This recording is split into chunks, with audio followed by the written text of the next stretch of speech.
ইসমাঈল ছিলেন ইব্রাহিম আলাইহিস সালামের বৃদ্ধ বয়সের প্রথম পুত্র। এই জন্য তাকে তিনি অত্যন্ত ভালোবাসতেন।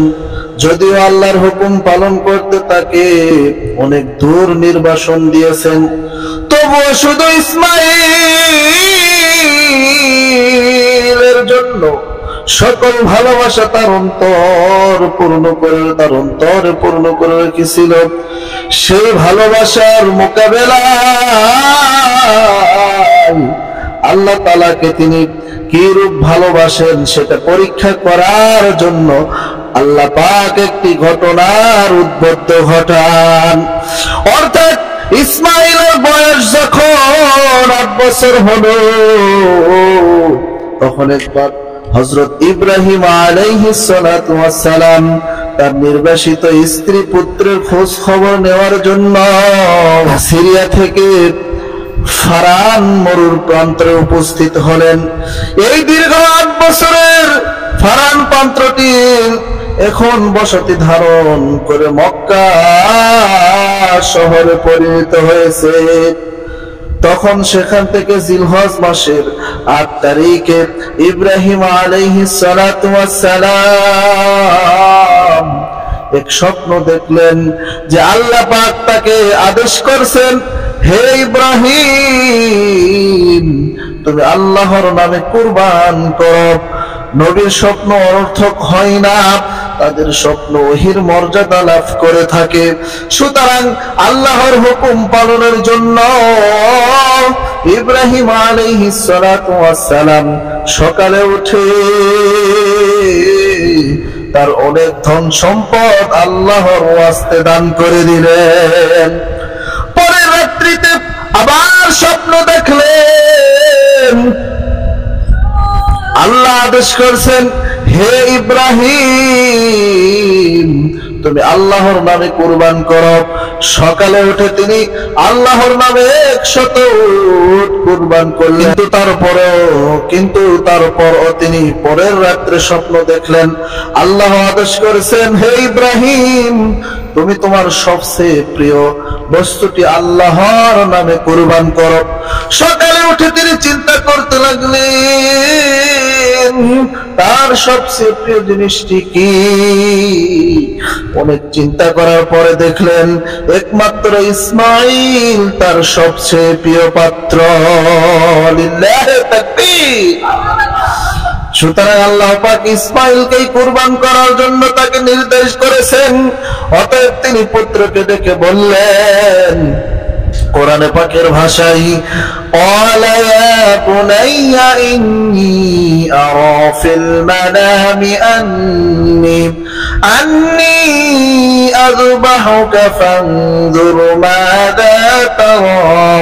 قال يا أبت افعل ما تؤمر ستجدني إن شاء الله من الصابرين। ইব্রাহিম বলল, হে আমার প্রিয় বৎস, আমি স্বপ্নে দেখলাম তোমাকে আমি জবাহ করছি, এখন তোমার মতামত বলো। সে বলল, হে আমার পিতা, আমাকে যা হুকুম করা হয়েছে আপনি তাই করুন, ইনশাআল্লাহ আপনি আমাকে সবরকারী হিসাবে পাবেন। অতঃপর ইসমাঈলকে নিয়ে ইব্রাহিম আলাইহিস সালাতু ওয়াস সালাম মিনার দিকে রওনা হলেন। সঙ্গে ছিলেন একটি ছুরি ও একটি রশি। তিনি সামনে যাচ্ছিলেন আর ইসমাঈল যাচ্ছিলেন পিছনে পিছনে। ইব্রাহিম আলাইহিস সালাতু ওয়াস সালাম আল্লাহর হুকুম পালন করতে সফল হয়ে যাচ্ছেন দেখে মানুষের পরম শত্রু ইবলিসের সহ্য হলো না। হযরত ইব্রাহিম আলাইহিস সালাতু ওয়াস সালাম যখন তাড়াতাড়ি হেঁটে যাচ্ছিলেন, ছেলেটি বেশ খানিকটা পিছনে পড়ে গিয়েছিল। এই সুযোগে ইসমাঈলকে ইবলিস বলল, ওহে নির্বোধ বালক, তুমি যদি প্রাণ বাঁচাতে চাও তবে এই মুহূর্তে তোমার পিতার পিছন থেকে দ্রুত সরে যাও, পালিয়ে যাও। ইসমাঈল বললেন,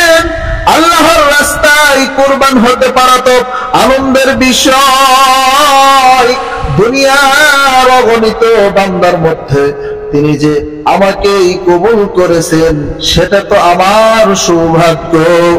শয়তান মানুষকে সৎ কাজে বাধা দিয়ে থাকে, নিশ্চয় তুমি শয়তান ব্যতীত আর কেউ নয়, সুতরাং দূর হয় এখান থেকে। এই বলে তিনি শয়তানকে তাড়িয়ে দিলেন। এইভাবে মিনার প্রান্তরে শয়তান 3 জায়গায় ইসমাইলকে ধোঁকা দেওয়ার চেষ্টা করে তাড়িয়ে দেন। এই 3টি জায়গা এখনো চিহ্নিত করা আছে হজের ওয়াজিব আমল হিসাবে প্রতি বছর হাজিগণ এই 3 জায়গায় শয়তানের উদ্দেশ্যে পাথর কষ্কর নিক্ষেপ করে থাকেন। শয়তানকে তাড়িয়ে দিয়ে ইসমাইল যখন পিতার সান্নিধ্যে পৌঁছলেন, তখন ইব্রাহিম আলাইহিস সালাতু ওয়াস সালাম ছেলেকে শোয়ালেন। কোরআন শরীফে এই বিষয়ে ইরশাদ রয়েছে, فلما أسلما وتله للجبين وناديناه أن يا إبراهيم قد صدقت الرؤيا إنا كذلك نجزي المحسنين إن هذا لهو البلاء المبين وفديناه بذبح عظيم وتركنا عليه في الآخرين سلام على إبراهيم كذلك نجزي المحسنين إنه من عبادنا المؤمنين। যখন ওরা দুইজনে আমার অনুগত্য প্রকাশ করল এবং ইব্রাহিম তার পুত্রকে ডাক দিয়ে শোয়ালেন, তখন আমি তাকে ডেকে বললাম, হে ইব্রাহিম, তুমি স্বপ্নাদেশে সত্যি সত্যি পালন করছো। এইভাবে আমি নেককারদেরকে পুরস্কৃত করে রাখি। নিশ্চয় এটা ছিল কি স্পষ্ট পরীক্ষা। আমি তাকে মুক্ত করলাম এক বড় কুরবানির জন্তুর বিনিময়ে। সুবহানাল্লাহ। এটা আমি পূর্ববর্তীদের স্মরণে রেখেছি, পরবর্তীদের স্মরণে রেখেছি। ইব্রাহিমের উপর শান্তি বর্ষিত হোক, এইভাবে আমি নেককারদেরকে পুরস্কৃত করে থাকি। সে ছিল আমার মুমিন বান্দাদের অন্যতম। অর্থাৎ তিনি তাকে কাট করে শুয়ে গলায় ছুরি চালিয়ে দিলেন, কিন্তু ছুরিটি এত ধার থাকা সত্ত্বেও আল্লাহর প্রসন্ন নির্দেশে সে গলা কাটা থেকে বিরত থাকলো। তিনি আগের চেয়ে আরো জোর দিয়ে ছুরি চালালেন, এবারও কাটলো না গলা। গলা যেন তামার মতো কঠিন হয়ে গেছে। তিনি ধার পরীক্ষা করে দেখলেন যে ধার ঠিক হয়ে আছে। তিনি বারবার সেই ছুরি দিয়ে গলায় পোঁচ দিতে লাগলেন, কিন্তু কি হলো, গলা না কাটার কারণে কি তিনি বিরক্ত হয়ে ছুরিটি দূরে নিক্ষেপ করে অন্য কোনো ব্যবস্থায় জবেহ করা যায় কিনা সেই চিন্তা করছেন। এমন সময় ফেরেশতা জিবরাইল অবতরণ করে বললেন, আপনি নিশ্চিন্ত হবেন না।